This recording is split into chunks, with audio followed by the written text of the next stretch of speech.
Bien, en 1947 aparecen Las Moradas con Westphalen, pero anteriormente Westphalen ya había hecho un ensayo previo, ¿cierto? Con el uso de la palabra de 1939.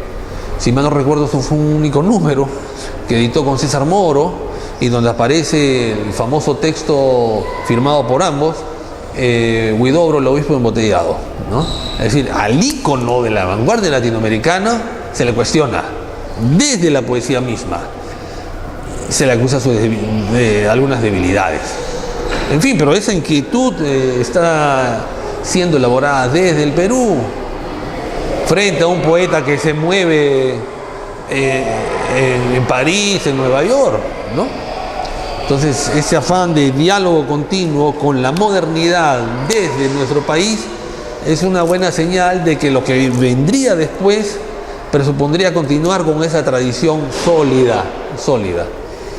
Ahora bien, en 1950, 51 aparece la revista de la generación del 50, la llamada generación del 50, que funda y dirige y promueve el maestro Jorge Puccinelli, ¿no? Me refiero a Letras Peruanas.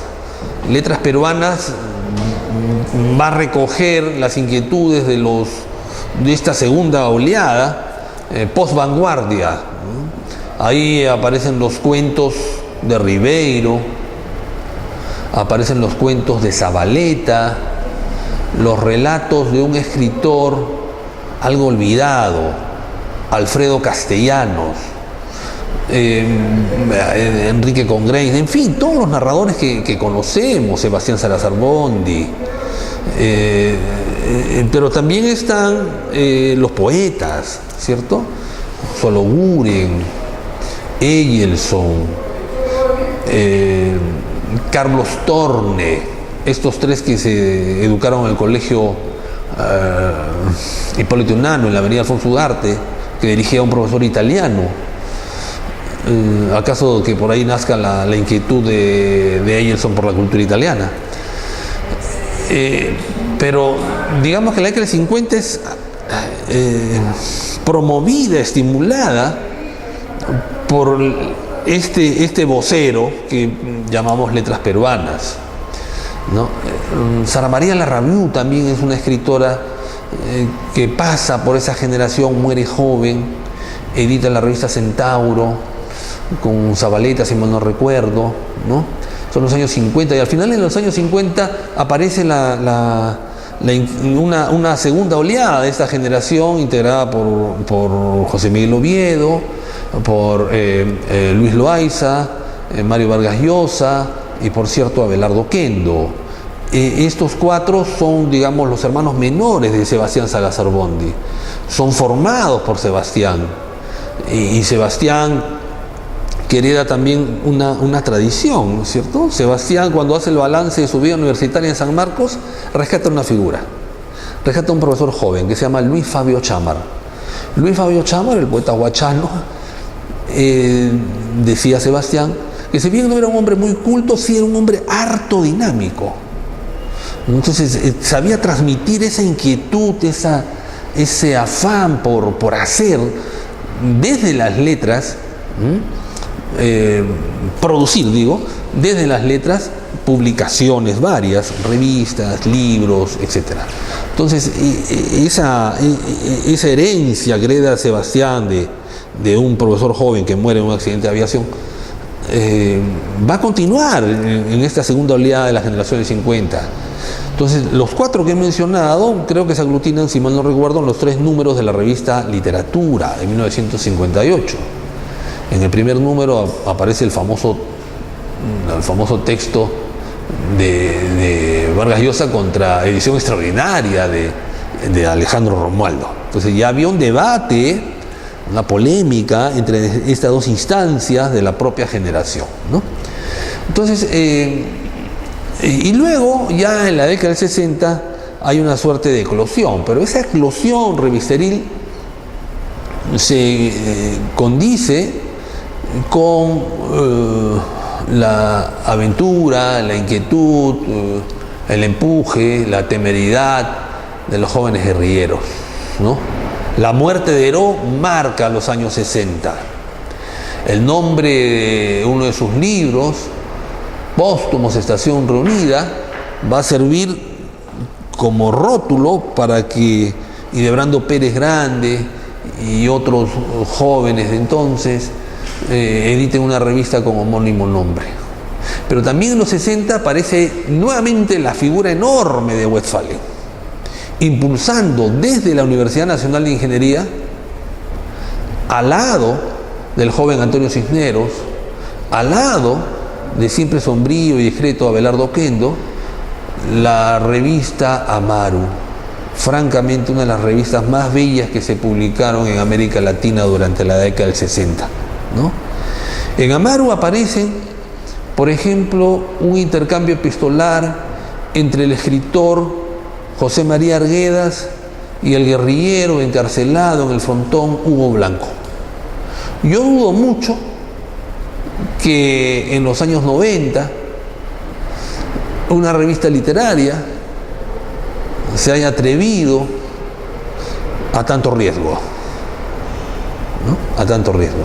Porque Westphalen ya mostraba su alto nivel de independencia, ¿no? Ideológica, estética, porque en el fondo Blanco y Arguedas están dialogando sobre las fuerzas del pueblo andino, del mundo andino, que se representaba en el acto guerrillero que se impulsó desde el Cusco, ¿no?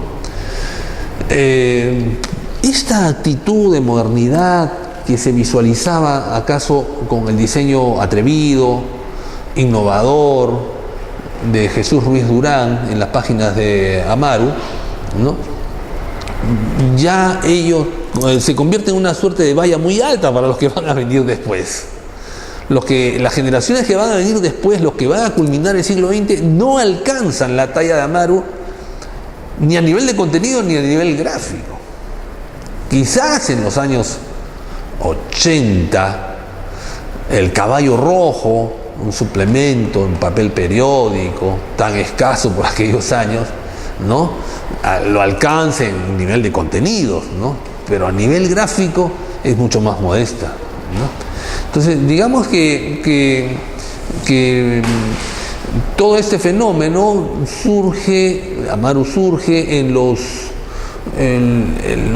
últimos meses, no, el último año del primer gobierno del arquitecto Fernando Belaúnde Terry, que entiendo apoyó de manera directa e indirecta a la Universidad Nacional de Ingeniería, que era pues su alma mater, en parte, y va a continuar con los primeros años también de la revolución militar, la reforma militar, el gobierno militar, ¿no? El gobierno militar se preocupa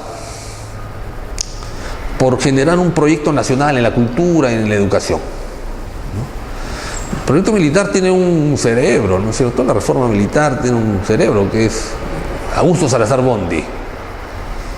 Cuando uno hace un balance, por ejemplo, de los textos escolares que se han editado en el Perú desde 1950 hasta finales del siglo XX, probablemente los mejores textos escolares hayan sido diseñados, pensados, estructurados durante esos años.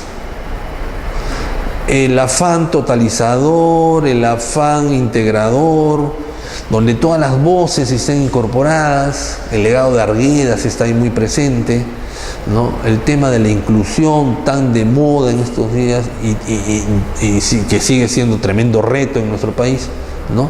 Se visualiza con claridad en los textos escolares.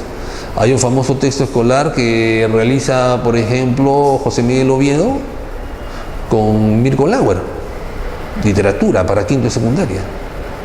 Otro texto elaborado por Raúl Vargas, periodista. Pero son textos hechos con muy buen gusto, muy inteligentes en su contenido, en sus comentarios, en su estructura, en su diseño. Y creo de que en esta digresión que hago hay una correlación con el afán de aquellos años por mejorar, incentivar la educación en el Perú. Acuérdate que yo soy hijo de maestros. Un maestro durante el gobierno militar, un maestro de escuela, un maestro de aula, ganaba $1000. Mi padre era maestro, mi madre era maestra, mi hermana mayor era maestra.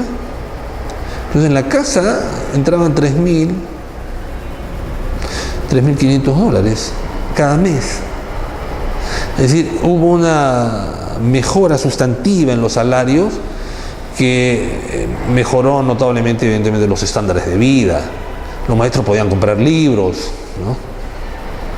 Podían viajar, ¿no? Eran maestros de escuela que formaban a sus estudiantes con buen ánimo. Finalmente el dinero es energía.